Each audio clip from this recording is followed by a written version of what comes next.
This episode of Talk Your Book is proudly brought to you by Honan, providing a complete range of insurance, risk and financial solutions. Yeah. Fundies called me up, told me to take a look, but stay stubborn as bulls and talk their own book. Get the money, get the money,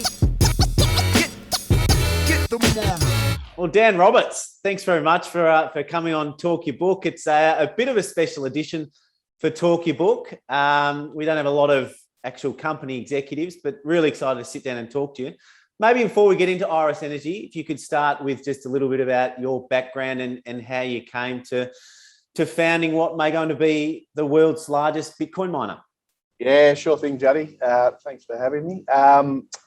So I guess my background, and we chat about my brother and co-founder Will as well. I started life at PwC, then worked at Macquarie across Sydney and London, doing a lot of infrastructure, renewable energy development projects. And then about 10 years ago, joined an infrastructure funds management business in Sydney called Palisade. And really it was right place, right time. We had an extraordinary period of growth, grew to about 8 billion in assets, ports, airports, wind farms, solar farms, etc.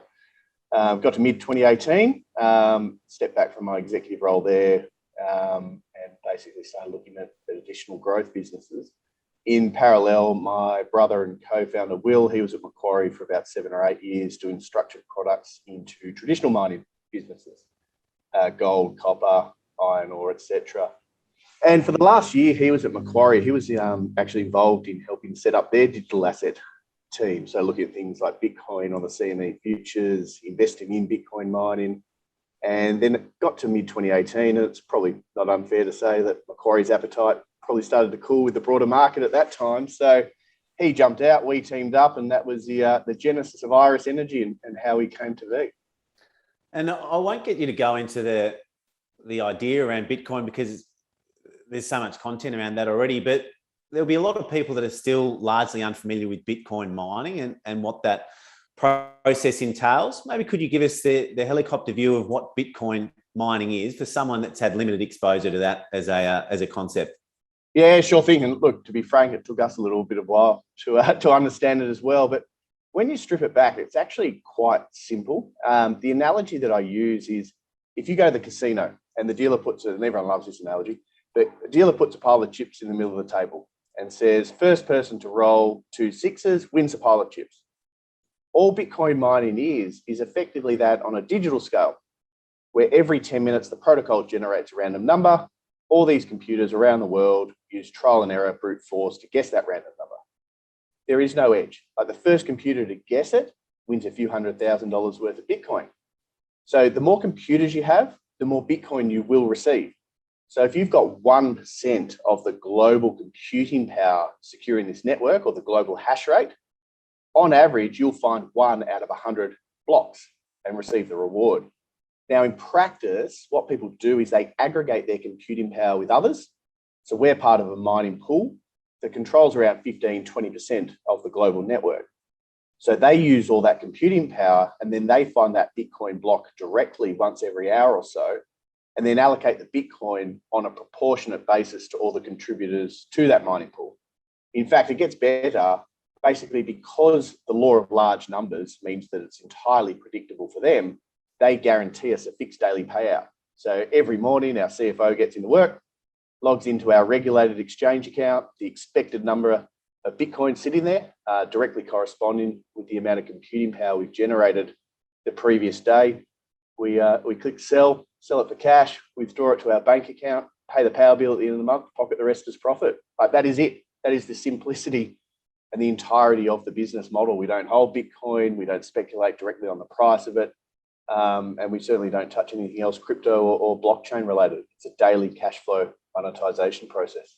And so that's what the commercial business model looks like to you. But what importance does that mining process play for the overall Bitcoin protocol, and why is it so important, and just how secure is it when you compare to other monetary networks?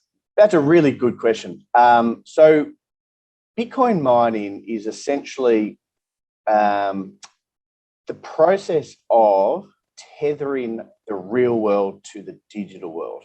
So to unpack that, you've got this digital internet money, right? And like everyone's had their own experiences and view, and you kind of awaken to it at whatever point you say, hang on, how can this internet money have any sort of tangibility or anchor into the real world? Like, why can't people produce more of it? Like, how secure is it, etc.?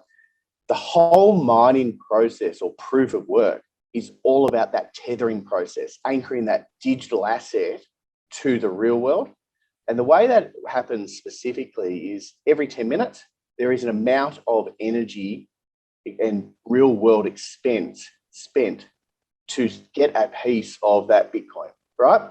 And that process is what secures the blockchain, because people buy Bitcoin for its characteristics, right? Like if you step back, it's been a finished product for 10 years, and it's one of those aspects or inventions that we can't unwind, right? Like it's one of the humanity's first inventions that it's now out in the wild.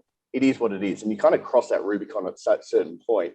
And you say the game theory, the incentive structure, it is there. And the mining process is the way of securing those valuable elements that the market values: censorship resistance, immutability. You can't tamper with this blockchain. It is literally embedded in concrete, energized concrete through this 10-minute process, where every 10 minutes, this proof of work and this energy expenditure through the mining process is layering down that blockchain underneath all this energy to ensure that you can't tamper with it and you can't co-opt the blockchain, and that it remains at 21 million and people's savings are secure. So that mining process is absolutely fundamental. Like it is one of the key innovations that led to this entire crypto ecosystem, and is what underwrites a huge amount of the value proposition in Bitcoin. So I think it's really important for people to understand that there's a lot of other consensus mechanisms that people talk about, proof of stake, whatnot, but proof of work is fundamental to the value proposition of Bitcoin, which is that digital savings vehicle. That's right. And so it's Bitcoin, the protocol is almost a group of rules which have been created, and miners like you are essentially enforcing that those rules are being adhered to. And I guess it's almost, well, maybe it's as simple as it seems like to me. And a lot of people say, well, why is that important? And I guess governments all around the world are announcing rules and promises every day. And we know by looking around that those rules aren't always adhered to, and they're much more malleable than perhaps people would often like them to be. And is it fair to say that's where a lot of people view the underlying value in Bitcoin to be? Yeah, I think that's right. Like, I think the value of an uncorrelated digital asset where no individual or group of individuals can exert any control, I think it's clearly taking on increasing interest and adoption as a result of those characteristics. Like every other asset, you're anchored to real world. Your properties, you're subject to taxes and different rules around how you own those properties.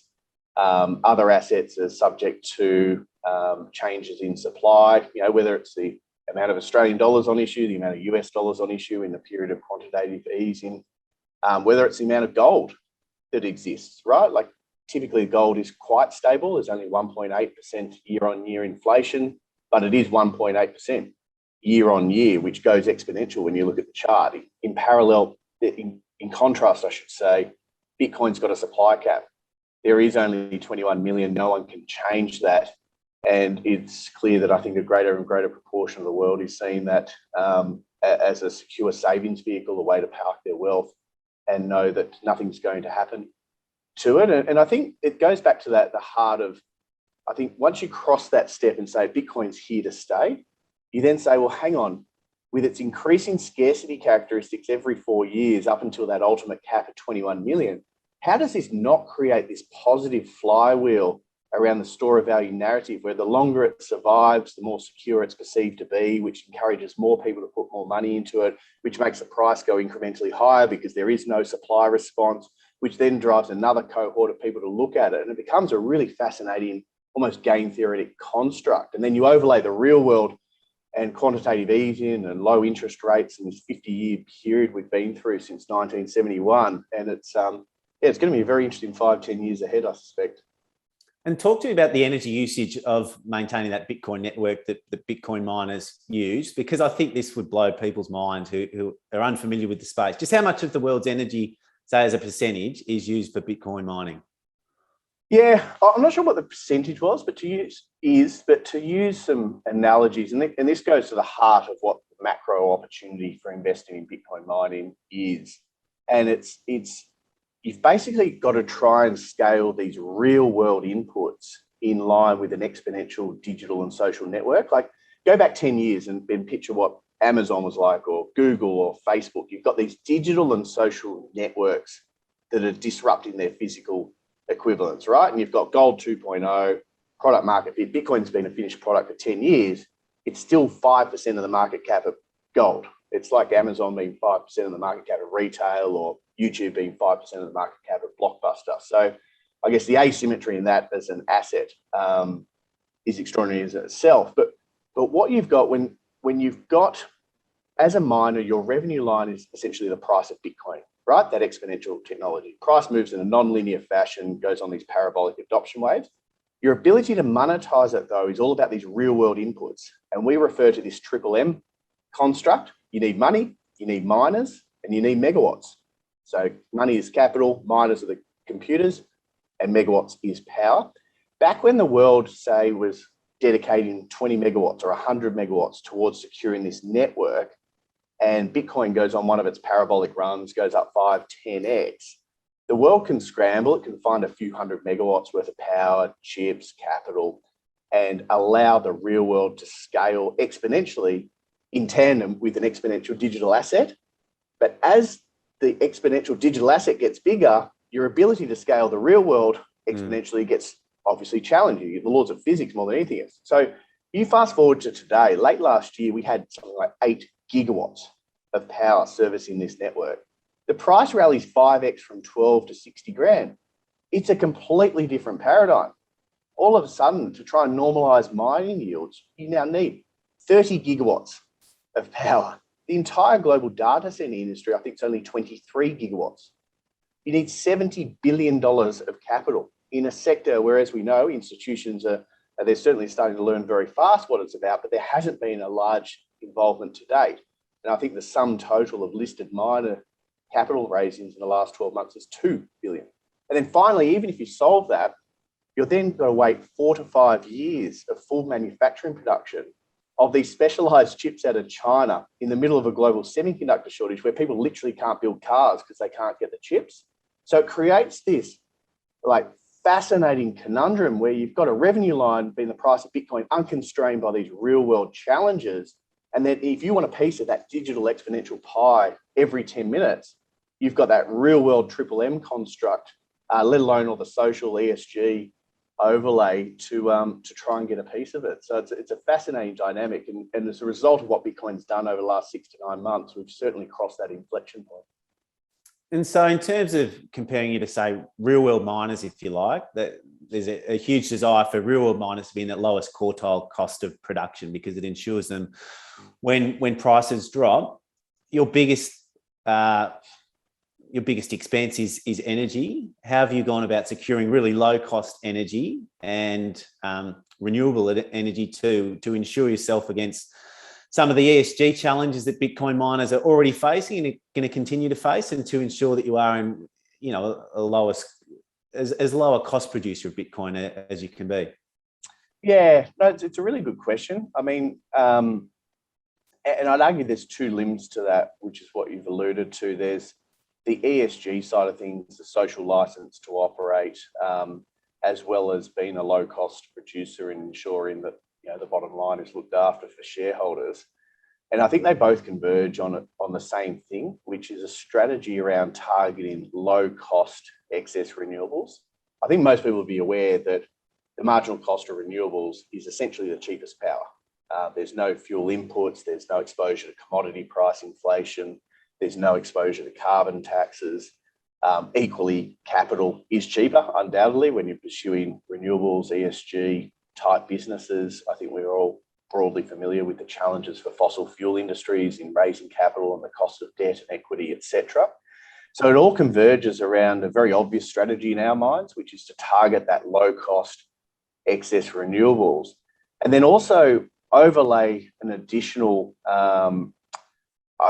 I guess, objective, which is to enter markets where the load you're bringing and your energy consumption is solving other problems beyond just using excess renewables. So in markets like British Columbia, where we have a number of projects, that market's, I think it's 97 or 98% hydro, but they've got a really large oversupply of it. They're still building large-scale hydro in the north of the province in the face of declining manufacturing and industrial demand. Like the whole pulp and paper industry is closed down. And the challenge in a regulated market is if they have an oversupply of power, counterintuitively, power prices go up. Because under the regulated model, the utility is allowed to increase power prices to a level sufficient to allow them to recover their regulated return on investment. So we come into a market, we use the load, we use the energy, we mop up that surplus hydro, and as a result, pay a power bill to avoid mums and dads having to pay it to the utility instead. For people maybe unfamiliar with it, you lose a lot of electricity as electricity travels. So if that power is being produced not near industry or large numbers of people, it's not as simple to just say we'll transport it to where there are industries or people, is it? Because the power then loses as it travels along those lines. Absolutely, and you've got loss factors, but in addition, you've got transmission line constraints, right? Particularly in this new world of energy transition away from the more centralised fossil fuel generators, where you've got energy networks and transmission lines that were built for the old world. You know, these large multi-gigawatt powered stations, where it's more moving towards a distributed model, where you've got wind and solar and scattered around, and the transmission lines need to be upgraded. There's excess capacity on some lines, there's overcapacity on other lines. And I guess part of the advantage that we have as a power user is we're geographically flexible. We can go and locate wherever that power is. We don't need the power to come to us. We don't need high-speed broadband. We can operate on a satellite or a 4G network. So not only can we avoid and solve for transmission line constraints, we can also solve for part of the challenges around intermittent renewables, time of day production, i.e. when the wind blows, the sun shines, there's lots of power, but when it stops, there's not enough power and power prices go through the roof. The benefit of these facilities is that they're the perfect flexible load demand response. There's no customer contracts, no uptime guarantees, no consequential loss. While the chips are operating, they're generating Bitcoin we liquidate. While they're off, they're not. So we're negotiating a contract at the moment with a utility where they can turn down our power consumption for multiple 4-hour periods each year by 75%. They put their notice in, we remotely throttle down the frequency of these chips, dynamically adjust our energy consumption because the market wants it, mums and dads need power, other industry needs the power. 4 hours later, we throttle it back up when the clouds part and the solar's, I'm using some analogies just to highlight how real it is, throttle the frequency back up, use more energy and dynamically adjust our energy consumption based on market conditions. So they are a really helpful product in terms of providing that demand side battery and flexibility in load to allow increased and ongoing penetration of renewables in these markets. And in a counterintuitive way, even though Bitcoin does use a lot of energy, you could see a lot of these renewable projects become much more economic because of these sorts of partnerships. Is that fair? 100%. I mean, you're providing a base power price, underwriting a price for energy. And it goes even deeper than that, because what you've seen in a lot of markets globally, and Australia is no exception, is you get to a point where policy encourages a level of renewable build out. But the lack of ability to solve that time of day issue around the intermittent generation of renewables and oversupply, undersupply, means that there's a lack of a price signal to build out more renewables because the economics don't make sense. And equally, you can't retire the residual fossil fuel generators because you need that power because there's not enough power. So the proposition of rolling out large scale data centers, whether it's doing Bitcoin mining that we're doing today or high performance computing and other applications we're looking at, is the nature of us being able to bring load and bring flexible load and provide that price signal to even build out more renewables. It basically avoids the taxpayer or mums and dads having to pay the incentives to build out renewables, transition more towards greater penetration of renewables in the energy mix, and ultimately allow you to retire these fossil fuel generators that are providing that baseload power, because all of a sudden you've solved the need for baseload in your demand mix by having flexible users in there. So outside of energy, where it looks like you've got an advantage from securing low cost energy production, but also that energy being green, if you like, and more acceptable to be used by the ESG community. Talk to me about the hardware component. Is there any advantage you can have there, or is it just uniformed across all miners in terms of what hardware they use? Yeah, it's a really good question. And the industry's changed really rapidly over the last 10 years. So if you look at the history of mining in terms of the hardware, it started off very early with hobbyists and enthusiasts mining on their laptops and computers, solving these blocks, getting 50 Bitcoin every 10 minutes. It'd be great to have a time machine. And then over time, people realized, well, hang on, I can reprogram my graphics card, run this random number generator, the SHA-256 algorithm, faster, more efficiently, have an edge, get more Bitcoin. And then around 2014, the market and these Chinese manufacturers developed ASICs, application-specific integrated circuits, whose sole purpose in life was to crunch this SHA-256 algorithm. And to be honest, from that point, they held the competitive advantage because they had access to the latest technology. So anecdotally, they'd mine on their own balance sheets. 6 months later, develop a more efficient chip, sell the old stuff to the general public, rinse and repeat. So as the average participant in the market, it was really hard to compete with someone who was always a generation ahead on the technology. What you could see coming, though, was this commoditization story. So you could see that the hardware and the computers were going the way of every other electronic hardware industry. So you look at things like LCD TVs, laptops, computers. We saw it firsthand with solar panels. You race down this tech curve, it becomes commoditized, everything becomes very accessible to everyone. And a large reason for that was very quickly, these manufacturers were approaching the efficiency of traditional computing. So these step changes in efficiency were slowing down. Fast forward to today, they've now caught them. So the Bitcoin mining manufacturers are now competing with the likes of Google and Amazon and Apple to try and get these 5 nanometer wafers out of TSMC and Samsung. So all of a sudden, it's a level playing field. Everyone's got access to the same technology. These manufacturers are less focused on mining on their own balance sheets. They've become more of manufacturing third-party sales. So what that's done is kind of flip competitive advantage on its head in the sector, where going forward, it's all about the energy, the infrastructure, building large-scale data center infrastructure operations and accessing institutional capital markets to build out businesses, going back to some of the earlier points, of seriously incredible scale going forward. And whilst maybe not an advantage in the types of equipment, there's been a challenge to get security of supply of a lot of that hardware during these supply shortages. How have you managed to travel that road in the last year or so, trying to upgrade your compute equipment? Yeah, look, it's been a challenge, right? Like as I alluded to before, people literally can't build cars because they can't get these semiconductors. So look, we've got some very large capacity orders. We've had a lot of luck with the manufacturers, but we're having to wait 18 months, 2 years, and getting our orders spread in monthly installments to get access to that capacity. And look, if I'm frank, it's been a challenge. You know, 2 Aussie brothers out of Sydney saying, "Hey, listen to us. We're trying to grow. We'll be big one day." And you know that we've done a lot of work. I think that they've also bought into the ESG, the sustainability story, the institutional grade platform that we're building. We've now got 40 people across North America and Australia, you know, ex-Macquarie bankers, renewable energy developers, engineers. So certainly the size and scale of our business has transformed enormously over the last year or two. And that certainly helped.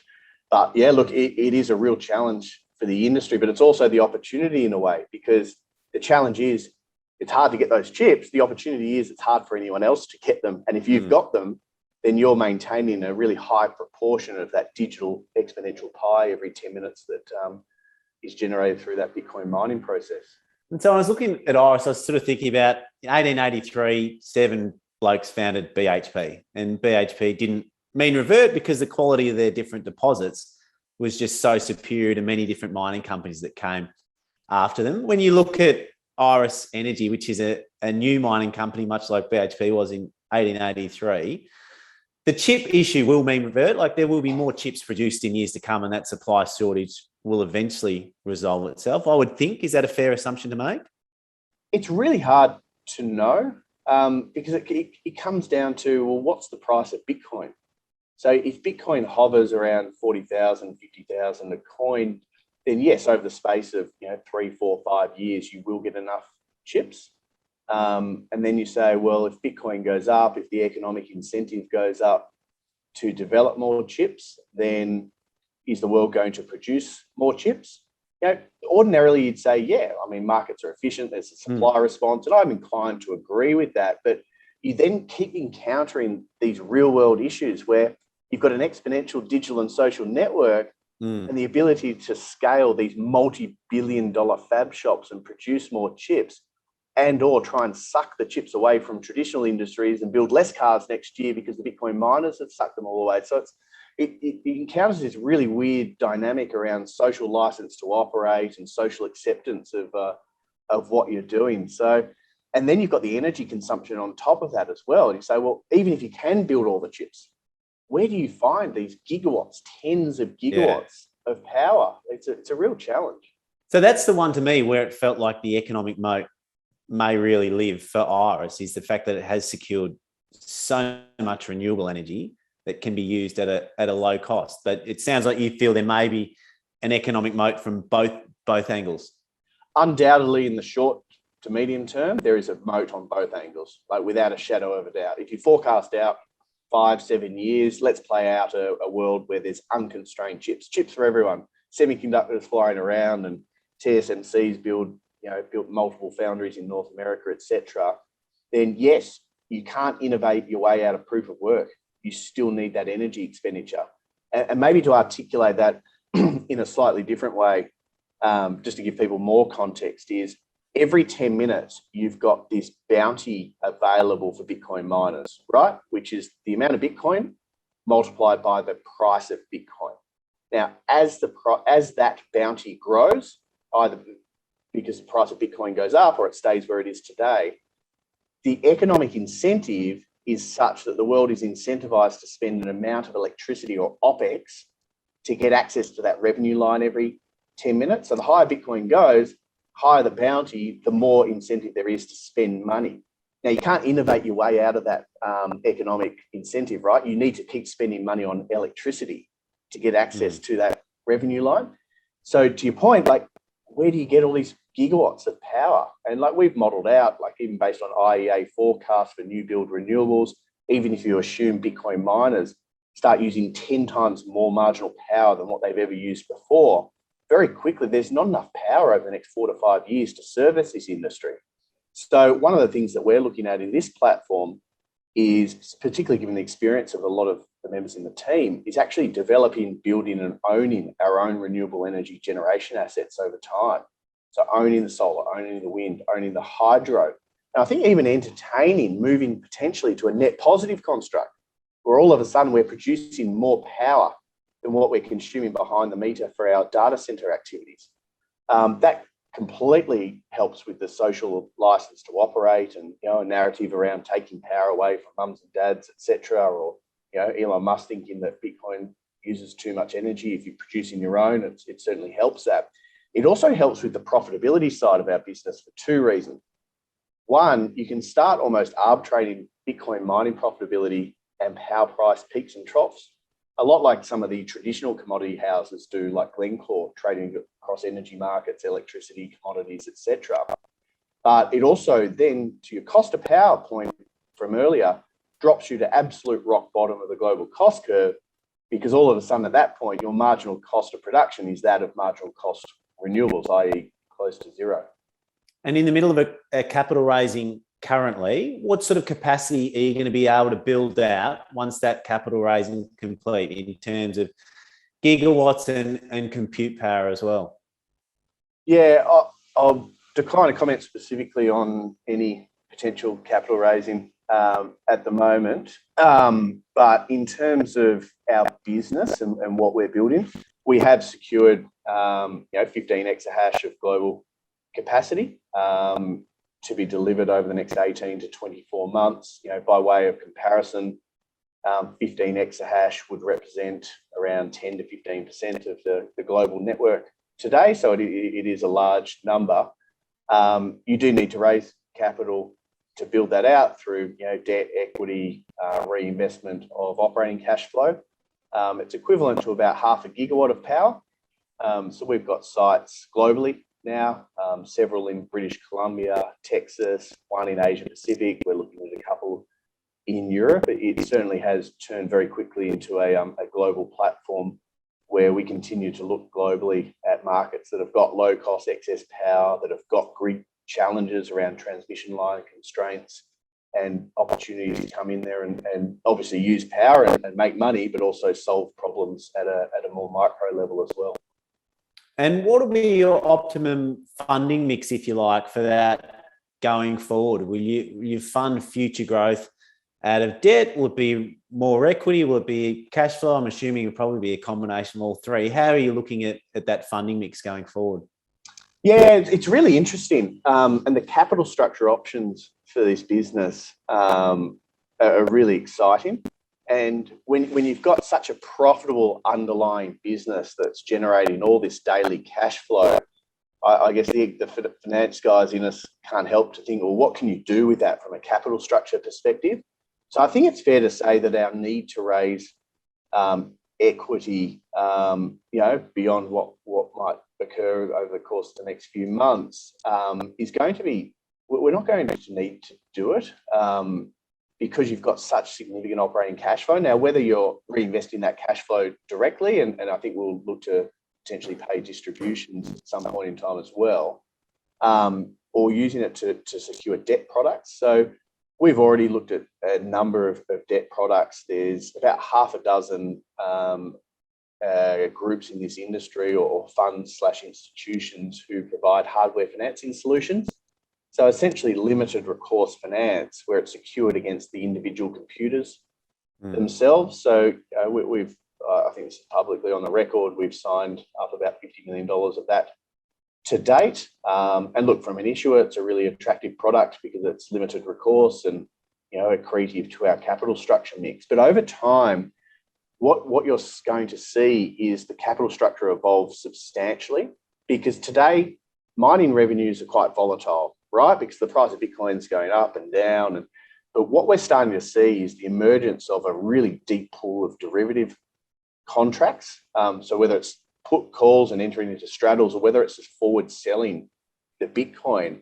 And I think if you fast forward where this industry goes over the next 5 to 7 years, ultimately we'll be able to enter into swap contracts with investment grade counterparties and start hedging out a lot of, if not all of that revenue line and volatility to third parties, much like you would in traditional energy projects where you'd enter into a long-term PPA or an offtake contract. And I think for us, we're very comfortable with exposure to Bitcoin, but equally, if you can smooth out some of the volatility of that revenue line, you then potentially looking at a re-rating of this closer to traditional infrastructure and real asset platforms, right? Investment grade revenue line, expense line, which is power, real asset base generating that revenue line, then there's no reason why you don't start looking at more traditional project financing type structures with a very different cost of capital attached to it.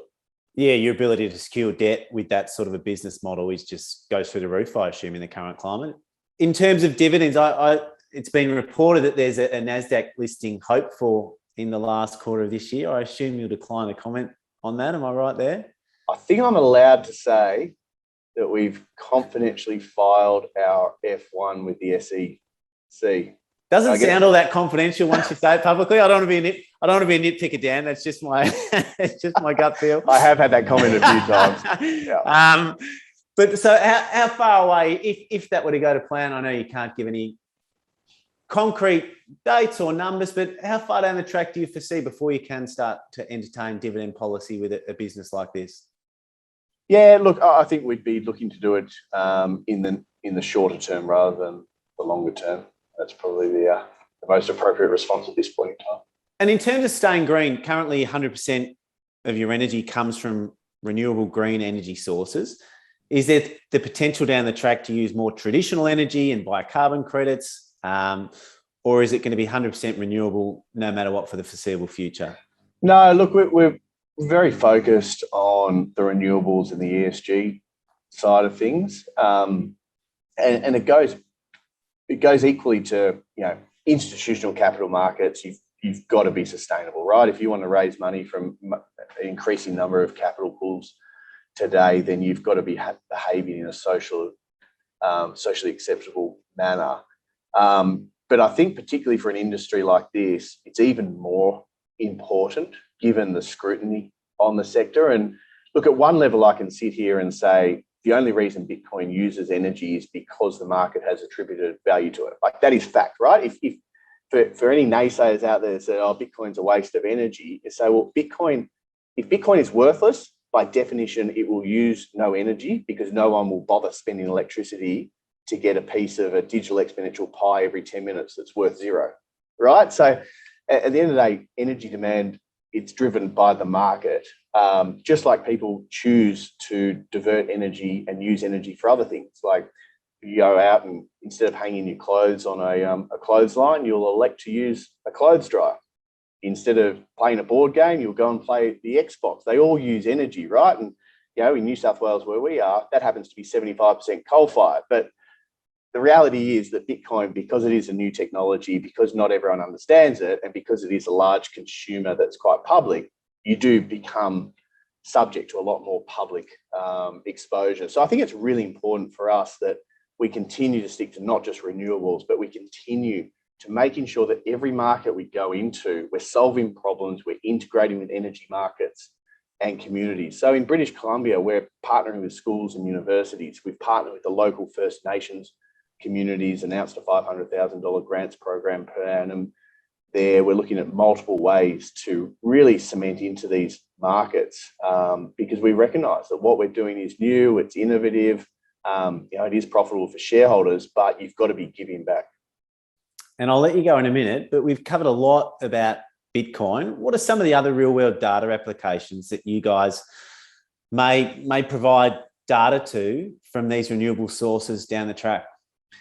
It's a really good question. And I think if you look at our platform, there's no crypto or blockchain people in here. So you're touching on a really important thread, which is like, we're all traditional energy infrastructure guys. And case in point, we've recently brought on board a new chair and CEO, David Bartholomew and Jason Conroy. Now, those two gentlemen built the listed Duet Group, a diversified energy and infrastructure business, grew it from like a $1 billion market cap to selling out for $13 billion to CKI up in Hong Kong 4 years ago. Look, I wouldn't want to put words in their mouth, but I'm not sure that they really knew much about Bitcoin or what a Bitcoin was 6 months ago. Like, fundamentally, we're building out a real asset platform, basically looking to monetize real assets, energy, data center infrastructure into this new world that we're approaching and we're already part of. And Bitcoin, this real world, digital world dislocation is everywhere, right? Like, everything's going online. This extraordinary demand for data centers and computing power, all driven by these exponential digital demand drivers, right? Like, we are all going online. And the inability of the real world to keep pace is real. Like, Bitcoin is the perfect manifestation of this because you've got an objectively priced commodity. You can put your revenue line, your expense line, your gross profit scenarios, etc. But all these high performance computing applications, so things like oil and gas reservoir analysis, data analytics, machine learning, they don't necessarily belong in these traditional capital city data centers, where those data centers have been optimized for very different things. Lifetime cloud computing, really low latency, high reliability, high security. A lot of these HPC applications just require raw computing power. So our hypothesis is, why not go and locate them close to the source of low-cost excess renewables and in fit-for-purpose facilities, rather than these expensive capital cities with data centers with all these bells and whistles they don't necessarily need. So that's been validated. We've signed MOUs, we've had multiple conversations with a lot of the big tech companies. Reality is, opportunity cost to date, when you've got Bitcoin mining, generating these daily significant cash flows to bootstrap the platform, has meant we've had to park it. But obviously, once we navigate the current capital market process we're looking at, we're certainly looking at diversifying into different verticals over time. And to some extent, fast forward 5-10 years, how we monetize that real asset base could well be path dependent, depending on how different markets emerge and evolve. And so data centers of the future, data centers won't all be the same, if you like. You'll have edge computing data centers for things like 5G technologies where latency is a big issue in autonomous vehicles, and that'll be a separate one. These sorts of data centers would be for complicating compute where latency wasn't an issue. You might have NextDC and the big ones in urban areas that banks or nearby businesses would need to be close to for different reasons. Is that how you view the world, that data centers will be built for purpose more so than just a one-off, one-size-fits-all data center that maybe we experience today? Yeah, spot on. And look, this has been a journey for us, and to some extent we've stumbled into it. We came to the sector and the business because of Bitcoin, the asymmetric nature of that as an asset, and the energy and infrastructure side of it with mining. But you're absolutely right, based on the conversations and the observations that we've made. It is going to end up being more fit for purpose. And you've got to remember the data center industry has experienced this extraordinary period of growth. They're trying to keep up. So, like, as you say, all these applications are just being commingled and thrown into the same facilities. But as that sector emerges, splitting them out into more appropriate facilities certainly seems to be where the world is trending. That's awesome, mate. Well, I know you're very busy at the minute for a potential capital raising that you can't deny or confirm. As a small shareholder, it's been a brilliant journey so far, and it's been great to watch, and really appreciate your time to come and sit and explain what's a really exciting industry, and hopefully some people who are learning about it for the first time got something out of it. So thanks very much, mate. Thanks, Juddy. Thanks for having us, mate. Cheers. This episode of Talk Your Book was proudly brought to you by Honan, who go beyond a transactional insurance broker to deliver better outcomes for their clients. If you're enjoying Talk Your Book, make sure you subscribe to Chris Judd Invest.